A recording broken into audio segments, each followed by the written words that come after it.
can't hear that side. I would invite you to stand a little earlier this evening, being this is America 250 year and right now our July 4th celebration. I'd like to do things a little differently this evening. I want to read some remarks from Benjamin Franklin that he made at the Constitutional Convention of 1787. He made these remarks to George Washington and others. I have lived, sir, a long time, and the longer I live, the more convincing proofs I see of this truth, that God governs in the affairs of men. And if a sparrow cannot fall to the ground without his notice, is it probable that an empire can rise without his aid?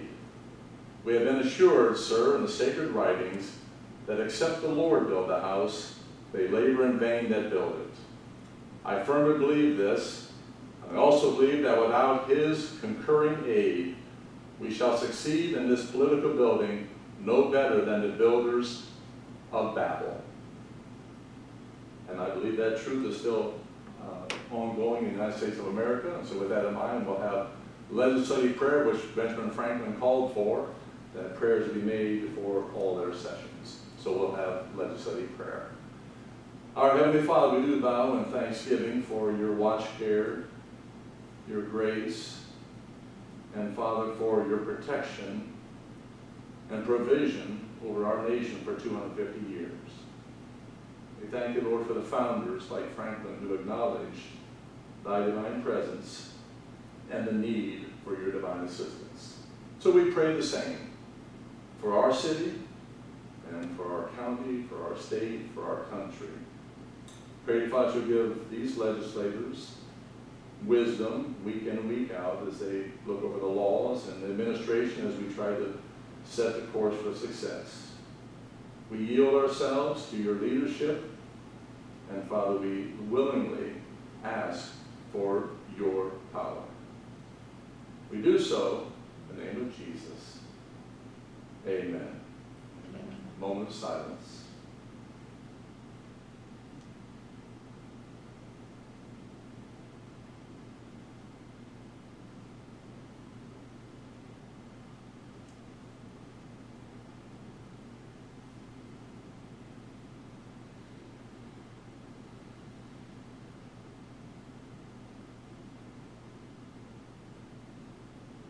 Now 7 o'clock.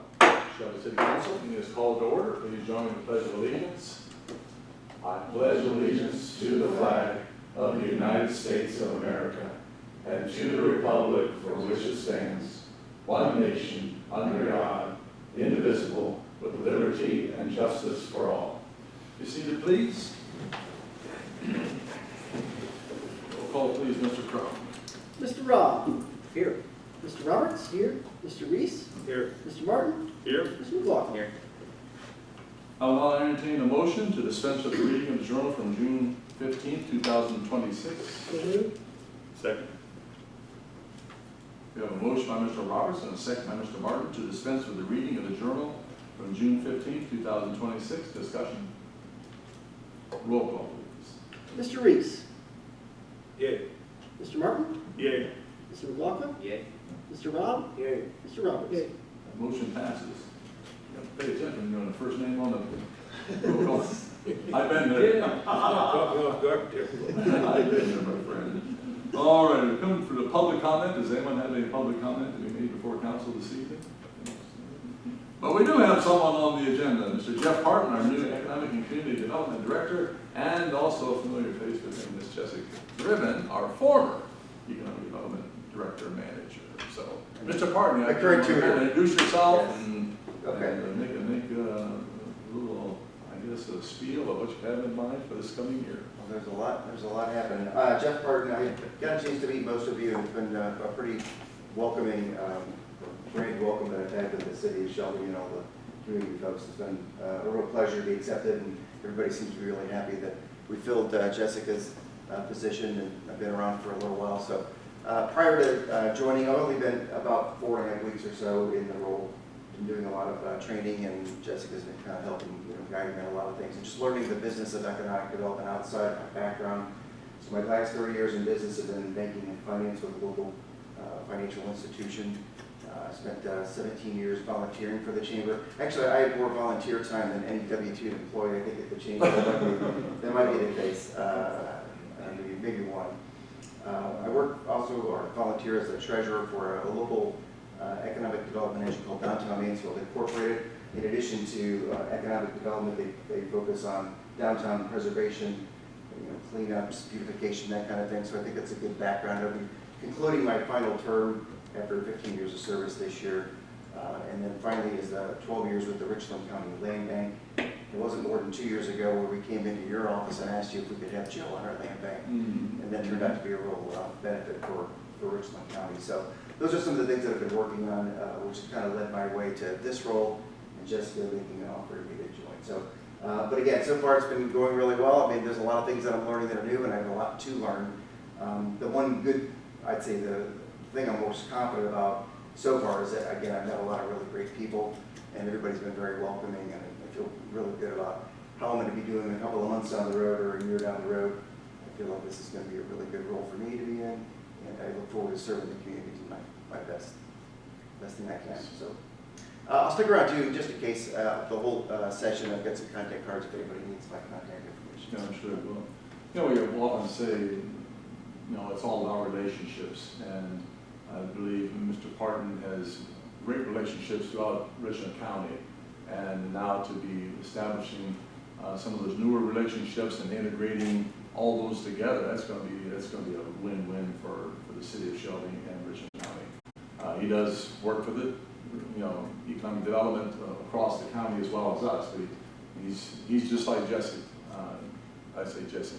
Jessica, has an office right next door to mine in City Hall, and it's always nice to see him over there pecking away at some things. So, and we've had a great conversation. When you first step into that role, you say, "What am I supposed to be doing?" Well, don't worry, the work will come to you in about 3 more weeks, and it'll be coming at you fast like you believe. And I think you're already. It does, yeah. That. Yeah, it's kind of exciting actually. Yeah, but very pleased to be working with Mr. Parton. Any questions for Mr. Parton or any comments?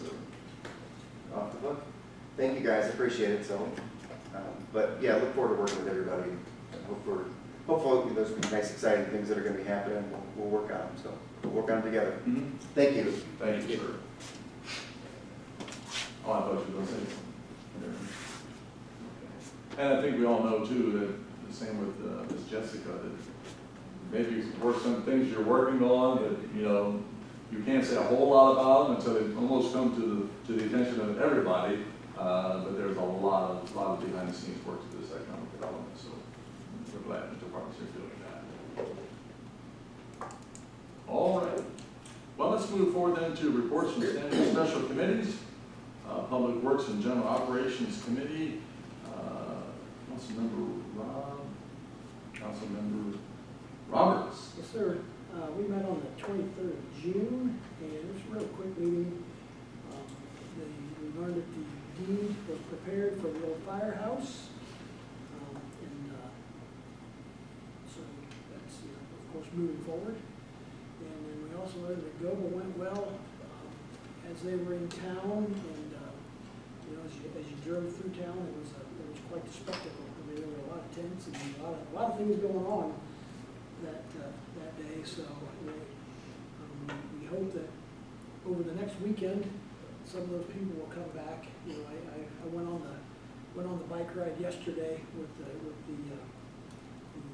steel and wheels people, and they seem to think that some of those people move back for bicycle days to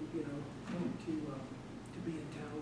So that'll be kind of exciting too, to get some of those people back that might not necessarily be in town for bicycle days. So the more people we can get, the better off it will be. So, and it seems like there's speaking of bicycle days, it seems like there's a lot of interested parties in using our downtown park. We learned that also, that we're getting more people interested in putting things on down there. So that's again, the more we can get downtown, the better off we're going to be.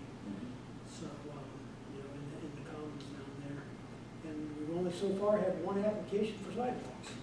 So we're trying to get the word out a little about that and see if we can get some more bites for that. So that's all I have. Very good. Thank you, Councilman. Are there any comments or questions for Mr. Roberts in regard to his report? Mr. Rowell? I'd like to thank my colleague for dealing with that meeting. In my confusion in travels, I kind of missed that date, and I apologize for that. Understood. Thank you, sir. All right, let's move forward then to Community and Economic Development Committee. Councilman Reese. We met on July 2nd. Jeff Barton was there, and I got a chance to meet him, and Mayor Shag, Joe Guys, and myself. We went over some things under the CHIP program. Joe let me know that there was an application put in, and we probably won't have an answer on that until fall. Under downtown revitalization, there's going to be a new look put on the Shaw Building. And historic preservation, we discussed the fact that Randy Samsel was not appointed, and we all know what's going on, I think, with that, and hopefully we'll get that resolved. And job expansion and retention, some things in the works, but again, just like the mayor said, it's too early to discuss in public. The Buckeye car dealership on State Route 39 had built a new building, and they're going to have a ribbon cutting in September. A discount drug mart is going to expand, and they're going to add more groceries. I guess they've gotten so busy now, and you can't really get through the store, so they're going to expand out there. Regional planning, they'll have a booth at the bicycle days, and they're going to give away 3 bikes.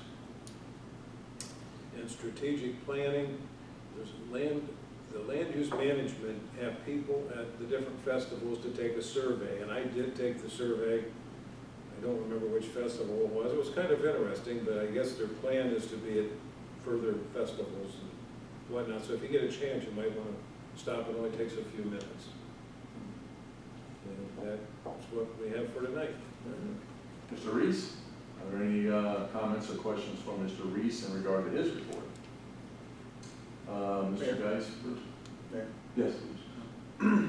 So I see that on the agenda here is the motion to confirm the appointment of Randy Samsel.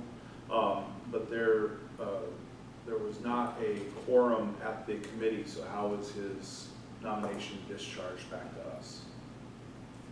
We'll discuss that when we get to that, if that's better, please. The members of that committee will be speaking. Mr. Geis? Just for clarification, that roof was on the, what do you call it, your building down there. Shaw's already got a new building, so, new roof, I'm sorry. I apologize. No problem. I thought that was the Shaw building we were talking about. We talked about a lot of it. I remember we talked about that, I asked you why all the wood's up there holding it together. You're right, I should have remembered that. And a discount drug mart footprint. Right, they're taking over, it used to be an insurance agent, or they're taking over another area and moving all their refrigerated equipment in there, so that's where all that will be in there. North, right? So as far as I know, it's not going to be an additional footprint, it'll be within the existing footprint. Very good. All righty, well then that does take us to reports of city officials. I did want to note with sadness the passing of Mr. Phil Pearson. I think most everyone in this room in some way or some other way has been touched by his life. As a teacher, mentor, a religious leader, musician, just left a beautiful memory behind, and so we certainly extend our condolences to the family and friends of Mr. Phil Pearson. It's all about festivals. Mr. Martin had given a report about our Faith and Family Picnic, our 250 picnic here in Shelby. It went splendidly, and it was nice to be downtown and to see all the families' parking lots full and the families downtown and just the smiles on all the faces. So I want to thank everyone that had a part in this. If I started naming people, I know to leave somebody out. I know Councilman Martin was a big part of this, and our 250 committee, and all, just like I said, just so many people to make that a wonderful, wonderful success. Exceeded, I think, everyone's expectations. Then the Granddaddy of all festivals, as been mentioned, is coming up this Friday and Saturday, are bicycle days, and fireworks here in Shelby, so hoping to see again the wonderful crowds and good weather for our setting off the fireworks on Saturday night as well. So that is my just brief report. I want to yield to Councilman Martin, who's going to be reading the Declaration of Independence. It's time for that.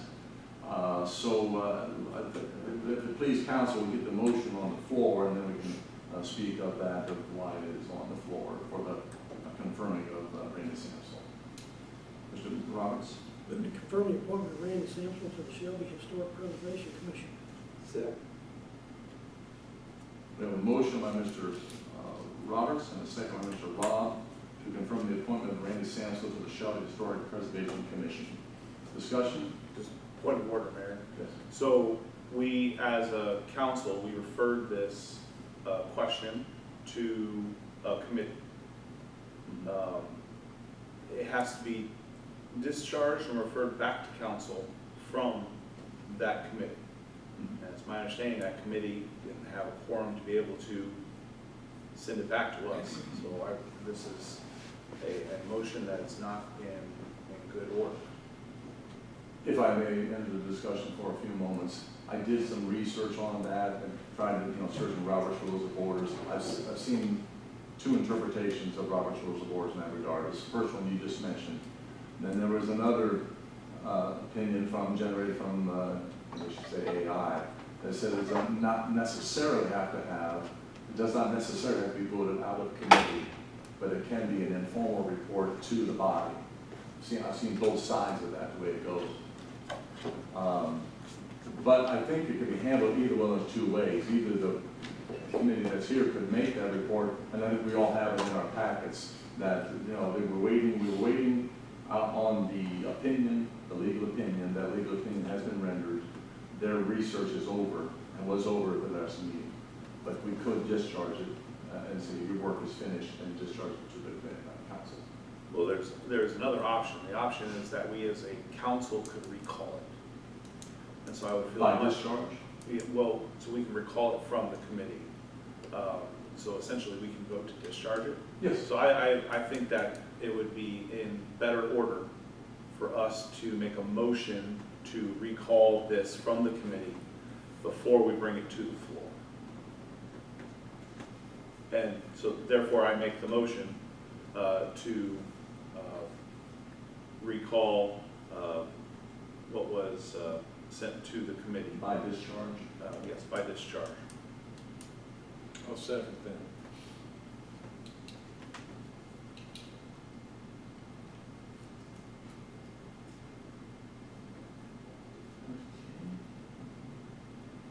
So, okay, we have a motion by Mr. Martin and a second by Mr. Reese to move to recall the item by discharge of the committee, the item of confirmation. Everyone understand what that motion is all about? The work has been finished. Okay, any further discussion? Roll call, please. Mr. Reese. Yay. Mr. Martin. Yay? Mr. McLaughlin. Yay.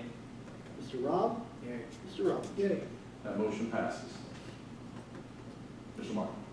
I would then move to confirm the appointment of Randy Samsel to the Shelby Historic Preservation Commission. Second. We have a motion by Mr. Martin and a second by Mr. Roberts to confirm the appointment of Randy Samsel to the Shelby Historic Preservation Commission. Discussion. Roll call, please. Mr. Reese. Yay. Mr. Martin. Yay? Mr. McLaughlin. Yay. Mr. Robb. Yay. Mr. Roberts. Yay. The motion of confirmation is approved. Thank you. Passes. All right, any further under my report, any other questions or comments? Mr. Crum, Director of Finance. I was actually on vacation for a good chunk of the last few weeks. I appreciate everybody for taking care of everything in my absence. Not a whole lot of unusual things going on. I did get the certifications from the county for the park and health levies from the resolution we passed last time. Next meeting we'll have a resolution to put them on the ballot, which I'll then walk over to the Board of Elections while I drive. To get those taken care of, I do also have the revenue budget, which definitely messed up my calendar a little bit. I need to call, or John Gerber and I are gonna have a conversation tomorrow because the county wants it on the 20th, which is the day of our next council meeting. So, I think he's fine with us voting on it on the 20th and then emailing it to him that night. But I'll find out tomorrow. We may have to do this special council meeting. But I will let you know shortly. I apologize for that inconvenience. My vacation calendar got away from me as well. Only other news, we're about a month out now from our software conversion. So we'll do a lot of last minute training and then probably I'll pull what's left of my hair out in August as we get that in place. That's all I have, sir. All right, thank you, Mr. Crum. Are there any comments or questions for Mr. Crum in regard to his report? I'm hearing none. Move forward to Mr. Geis, project coordinator. Oh, Mr. Ister, I'm sorry. Mr. Ister. It's all right, I was late this evening, my apologies for my lack of timeliness, but I have no report tonight. Okay, thank you, sir. Now, Mr. Joe Geis, project coordinator. We are up to 3 applications for the sidewalk programs. Was an article, Rich and Source, that's on their main website yet, it will be coming out, so hopefully we get more interest in that. I just want to say a little bit about GOBA. When we were down there helping that organization and everything, and the bikers come up, we just received so many comments about Shelby, the hospitality that everyone put on, the businesses downtown, everything. So they were just so very impressed, museums and everything. So I would not doubt it one bit if we do see some of them back here this Saturday. Because we even had a nice concert at the end too. They were really like this. So talking about Richland County Regional Planning, we did receive through the bicycle committee or a grant. They got 2-track bicycles donated by Regional Planning. They got those through a grant. So they'll be giving those away at the festival. They're 26-inch bikes. They're really nice. So, and they will have a booth down at the festival this weekend. So that's all I have. Well, very good. Thank you, Mr. Geis. Are there any comments or questions for Mr. Geis? Mr. Ister. One thing that perhaps take into consideration with the GOBA and the bicycle things is I know the museum or whatever we're calling the bicycle thing out here, but giving tours during court business hours is highly disruptive to the court process. So I don't know what can be worked around with that, but something needs to be taken into consideration with that in future events. Sure will. Thank you, sir. That, I guess that was something that you don't really think of all the time. Thank you. You make a notation of that, Mr. Clerk? I did, sir. Thank you, sir. All righty. How about new business? New business is brought before council this evening. Mr. Roth. It's been brought to my attention, and this is not the first time it's happened, of parking issues at the Black Forks Commons when there are events there, or when that pavilion is being used, a rental or whatever, but the local apartment residents in the area are taking over those parking spaces, and there's only a few there anyways, but the one complaint came from the folks that are having the farmers market down there. There's no place for customers to park there, and the vendors themselves park in the grass, so as not to occupy those spaces, but usually the only one that's open is the handicap spot. And we need to find a solution to that problem, and I think we're going to discuss that at the next committee meeting and possibly come up with some legislation to limit that parking. Mr. Martin. Yeah, so the reality is that renting that pavilion does not rent the parking spaces. The parking spaces are not included with the rentals. It's It's the same thing with the people that rent the pavilion over by the pool. They get upset because it's a hot day and everybody's parking to go to the pool. Well, those spots don't come with the pavilion rental. And on the park application, it's clearly stated. And so the public has every right to those spots as anybody else. And my patrons at the VFW have every right to park there just as much as anybody who's there for a farmer's market. They cannot, those are not for rent. They do not come with the rental, and that's just the way it is. As far as legislation from us, it's park, those are park property, so I don't know that we can actually legislate what's done with park property. Mr. Rock? I guess we'll pose that question to the law director then, because park property is park property.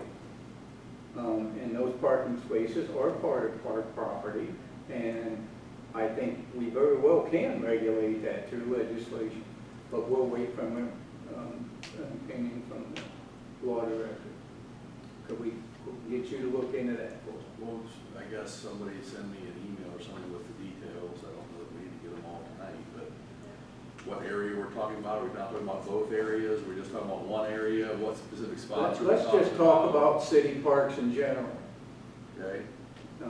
Legislating, get a legal opinion on whether or not we can restrict parking to the use of that facility.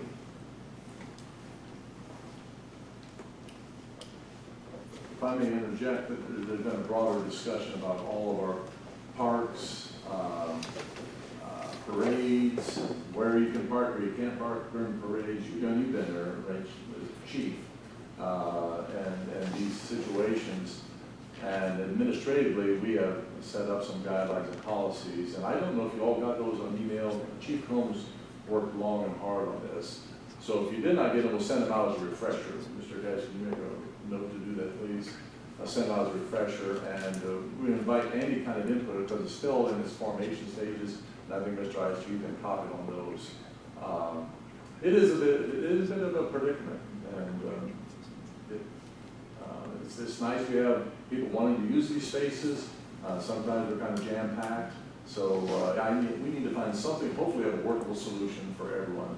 But I've been in one of those situations where our family did rent near the pool. And I was thinking to myself, boy, it could get to be very tight parking if a lot of folks come to the swimming pool and the Sean's families were looking for parking spaces. I encourage our people to park far away for some of my older applicants and so forth. So, yeah, we're still working on it, but we'll send that out, and we'd like to have any input we can. And naturally, we'll be working closely with the board of park commissioners as well. Okay. Any other new business?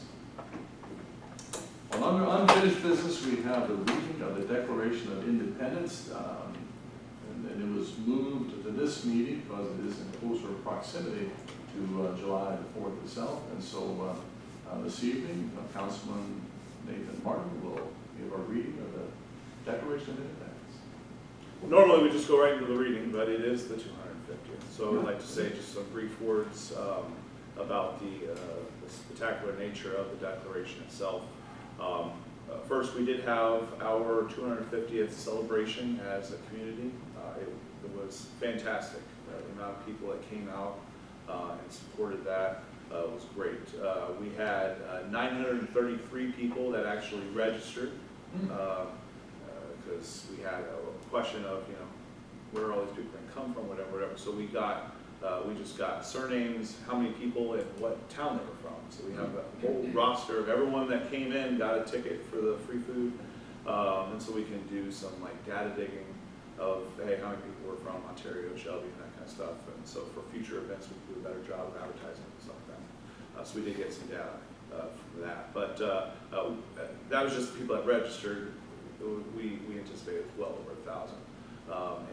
I know we cooked 600 hamburgers, 480 hot dogs, and went through about 45 pounds of potato salad. And at the end of the night, I only threw 10 hamburger patties away, and they were not edible at that point. So, hockey pucks, but it went really well. And the weather held off till the very, very end, so it was very good. So I appreciate the city of Shelby stepped up, the VFW stepped up in some other ways, and the fire department donated the tents that were out there because we were heading with some rain we didn't know. So and many other people. If I start listing people, I'll forget people. But many of our local churches and different community groups, Rotary Clubs, help participate and make it special. We had a place for crafts. We had the 250 bags that went out. We had face painting of bounce houses, and it was just a really fun time to see that space activated in a very meaningful way. So it was awesome. So with that, the declaration obviously didn't just change our country; it changed the whole landscape of the world. And really, there's two prominent themes in here that we can talk about. But one is going to be consent of the governed, and how important that was, that we actually had a voice in the government that is voiced upon us intellectually. And then obviously the second one, that all men are created equal, and that our rights do not come from each other. They are not granted us from a king or a government. They're actually granted us from our Creator. And therefore, only our Creator can take them away. And that seminal moment has reflected on us as a country as we've gone forward 250 years. I was talking to a friend of mine the other day kind of about American exceptionalism and making the argument for American exceptionalism. And there's just one anecdote that I would like to talk about as we kind of spread across the globe, this idea of freedom across the globe, and it's during World War II. We gave a lot of our treasure and our blood for the freedom of others in other countries. And all we asked for in return was land to bury our dead. That had never happened from empires past. But look at post-World War II. For 4 years post-World War II, America possesses the single most powerful military weapon that's ever been devised by man. We have a monopoly on nuclear weapons. And we did not extort money from people. We did not extort land. We did not use it to project power. Instead, we used that monopoly to project peace. And if you think about the empires of history, the Roman Empire wouldn't have done that. The Greek Empire wouldn't have done that. No, Attila the Hun wouldn't have done that, right? None of these empires throughout our history would have, if they had such a powerful advantage over a 4-year time, not used it for their own sake. And indeed, we didn't. We used it for our own sake in a matter of peace for future generations. And so when I talk about American exceptionalism, that's something I point to. And as our guiding post, our guide stone, is the Declaration of Independence. In Congress, July 4, 1776, the unanimous declaration of the 13 United States of America. When in the course of human events it becomes necessary for one people to dissolve the political bands which have connected them with another, and to assume among the powers of the earth the separate and equal station to which the laws of nature and nature's God entitle them, a decent respect to the opinions of mankind requires that they should declare the causes which impel them to the separation. We hold these truths to be self-evident, that all men are created equal, that they are endowed by their Creator with certain unalienable rights, that among these are life, liberty, and the pursuit of happiness. That to secure these rights, governments are instituted among men, deriving their just powers from the consent of the governed, that whenever any form of government becomes destructive of these ends, it is the right of the people to alter or to abolish it, and to institute new government, laying its foundation on such principles and organizing its powers in such form as to them shall seem most likely to affect their safety and happiness. Prudence, indeed, will dictate that governments long established should not be changed for light and transient causes.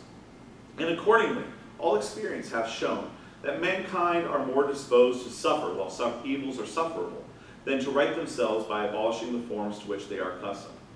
But when a long train of abuses and usurpations, pursuing invariably the same object, evinces a design to reduce them under absolute despotism, it is their right, it is their duty, to throw off such government and to provide new guards for their future security. Such has been the patient sufferance of these colonies, and such is now the necessity which constrains them to alter their forms of system of government. The history of the present King of Great Britain is a history of repeated injuries and usurpations, all having in direct object the establishment of an absolute tyranny over these states. To prove this, let facts be submitted to a candid world. He has refused his assent to laws, though most wholesome and necessary for the public good. He has forbidden his governors to pass laws of immediate and pressing importance, unless suspended in their operation till his assent should be obtained. And when so suspended, he has utterly neglected to attend them. He has refused to pass other laws for the accommodation of large districts of people, unless those people would relinquish the right of representation in the legislature, a right inestimable to them and formidable to tyrants only. He has called together legislative bodies at places unusual, uncomfortable, and distant from the depository of their public records, for the sole purpose of fatiguing them into the compliance with his measures. He has dissolved representative houses repeatedly, for opposing with manly firmness his invasions on the rights of the people. He has refused for a long time, after such dissolutions, to cause others to be elected, whereby the legislative powers, incapable of annihilation, have returned to the people at large for their exercise, the state remaining in the meantime exposed to all dangers of invasion from without and convulsions within. He has endeavored to prevent the population of these states, for that purpose obstructing the laws for naturalization of foreigners, refusing to pass others to encourage their migrations hither, and raising the conditions of new appropriations of lands. He has obstructed the administration of justice by refusing his assent to laws for establishing judiciary powers. He has made judges dependent on his will alone for the tenure of their offices and the amount and payment of their salaries. He has erected a multitude of new offices and sent hither swarms of officers to harass our people and eat out their substance. He has kept among us in times of peace standing armies without the consent of our legislatures. He has affected to render the military independent of and superior to the civil power.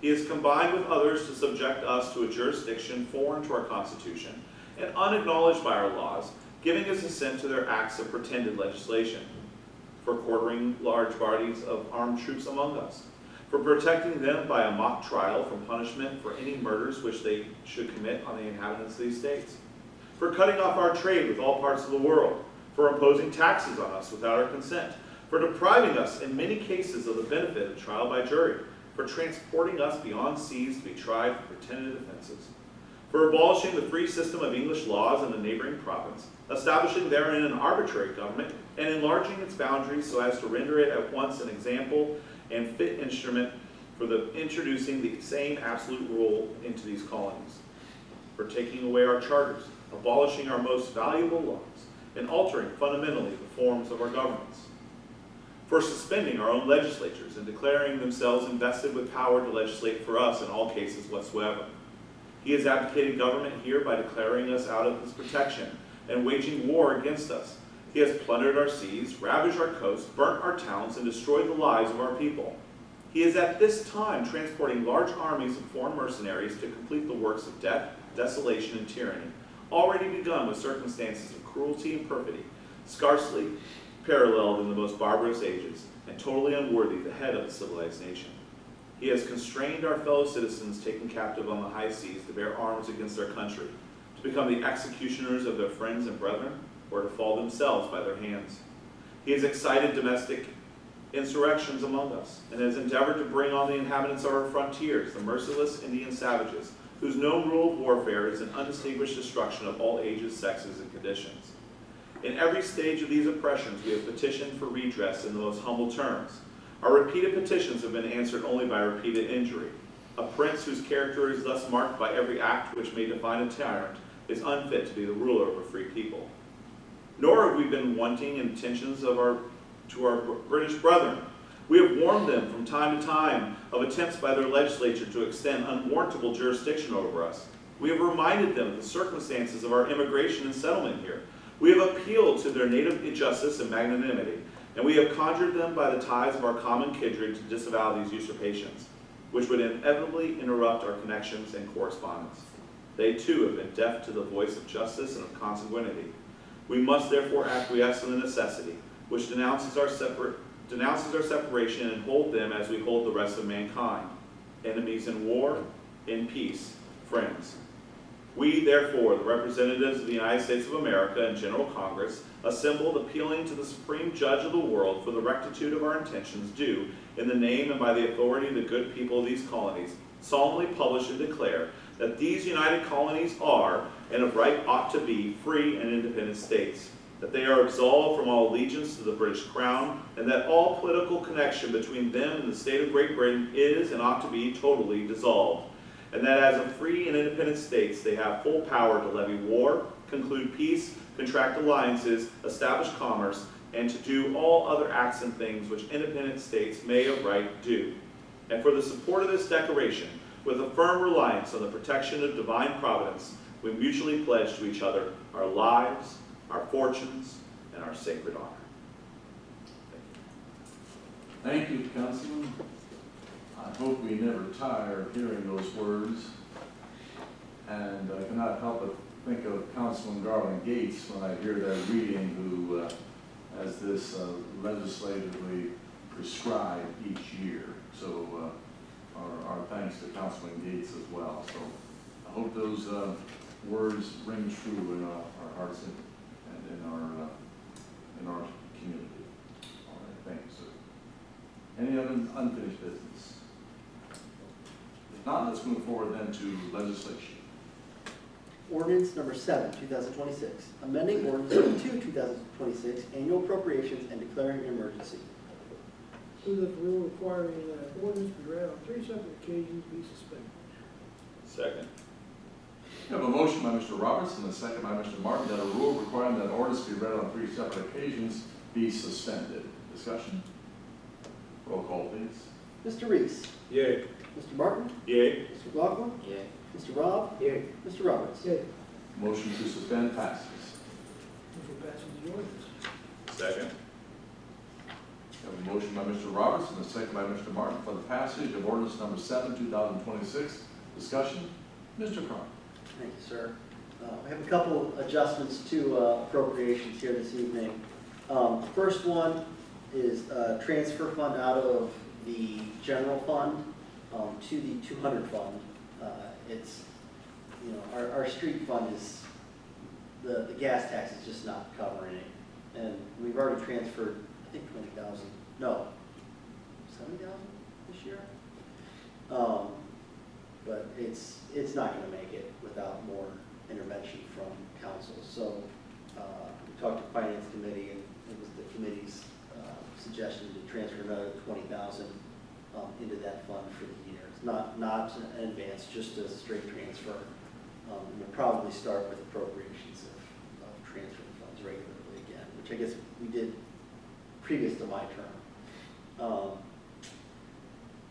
We can do that because we kind of appropriated just about all the funds out of the general fund. But income tax, while below what we brought in last year, it's doing better than we expected it to do collections-wise. So we have a little bit extra money in the general fund. Now we'll get the revenue budget adjusted with the county to match that. But because we have a little bit extra money, finance committee suggests that we move it to the street fund to help cover their expenses. The 232 fund, that's related to the CHIP program. Essentially, they provided us with more money to disperse than had been appropriated. It was kind of unforeseen on both their end and ours. So that's a flow through essentially. And then the 353 fund, that's the police court construction fund. They had a software or a hardware issue, I guess, that needed to be rectified. That was unforeseen in appropriations. And so there's plenty of money in that fund already. Just appropriate a little more to cover that expense. That's all I have, sir. Thank you, sir. Any further discussion? I've got a question concerning the gas tax. For those of us that may not know exactly where the gas tax comes from that Shelby gets, the portion that Shelby gets, where exactly, or how is that figured, or? That is a good question. It's figured, I guess, at the state level. And it's based on the gasoline correct me if I'm wrong, Joe, I just get the checks. But, It's road mileage, is it road mileage? pretty sure. Okay. So that's based on what people purchase at the pump. The city sold gasoline. Gasoline sold in the city. Yeah, I guess my question was, gas tax for dummies like myself. It isn't they're going around to every station in Shelby saying that this much gas was purchased, so we're getting that much tax out of it. It's not figured that way, right? I mean, that's. I'm not positive on that, so I can look it up for you. I believe it's a combination of the two.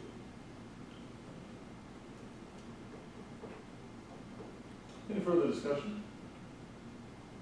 Roll call, please. Mr. Reese, Yay. Mr. Martin, Yay. Mr. McLaughlin, Yeah. Mr. Rob, Yeah. Mr. Roberts. Yay. Ordinance number 7, 2026 passes. Now come to miscellaneous business. I do have one quick thing with our discussion about parking in the farmer's market specifically.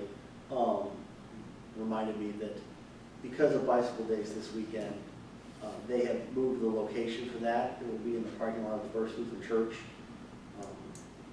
And also,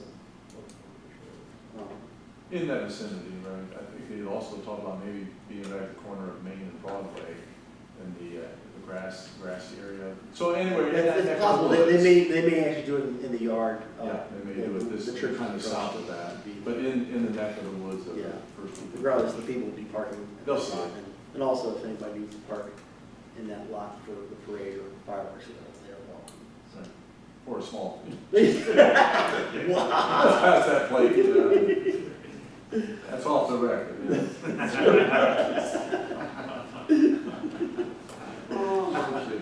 That's the plate too, don't you? That's right. All right. Any other miscellaneous business? Mr. Martin? I'm gonna say go USA tonight. Oh, yeah, that's right. Go USA. Hopefully we'll be celebrating, throwing waffles at people that lose. Something like that. And with that, Mayor, I believe Council adjourned. Thank you. Second. We have a motion by Mr. Martin, and a second by Mr. McLaughlin for adjournment. Roll call, please. Mr. Reese, Yay. Mr. Martin, Yay. Mr. McLaughlin, Yay. Mr. Rob, Yay. Mr. Roberts. Motion passes. Council adjourns at 7:44.